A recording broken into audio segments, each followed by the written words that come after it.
देखिए दोस्त, हम बता दें कि हमारे पावर स्टार पवन सिंह का तीन सॉन्ग बहुत ही शानदार सॉन्ग आया है। तुम्हारे सिवा ये जो बॉलीवुड में गाना गाए हैं हमारे पावर स्टार पवन सिंह, ये बहुत जोरों शोरों से चल रहा है, ये ट्रेंडिंग में है दोस्त।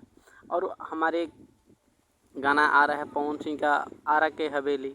दोस्त ये गाना बहुत ही फैंटास्टिक है गाना। ये अभी पोस्टर पे इतना और लाइक और कमेंट आ रहा है, तो सोचिए कि ये गाना अगर रिलीज हो रहा है, अभी कमिंग सून में ये गाना चल रहा है दोस्त। बता दें कि अगर ये गाना आएगा तो बहुत ही ट्रेंडिंग में चलेगा, क्योंकि आरा का हवेली एक गाना है एक पीस दोस्त। ये सुनने के बाद दिल छू जाएगा, क्योंकि हम लोग तो ये गाना को भी टीजर सुन चुके हैं। जैसे ही आप लोग का ये गाना आएगा तो हम आप लोग को न्यूज के तुरिये बता सकते हैं कि ये गाना कब आने वाला है। अभी कमिंग सून में चल रहा है। हमारे पावर स्टार का पवन सिंह का गाना बहुत ही अच्छा है दोस्त। इन लोगों को प्यार और सपोर्ट दोनों करते रहिए दोस्त।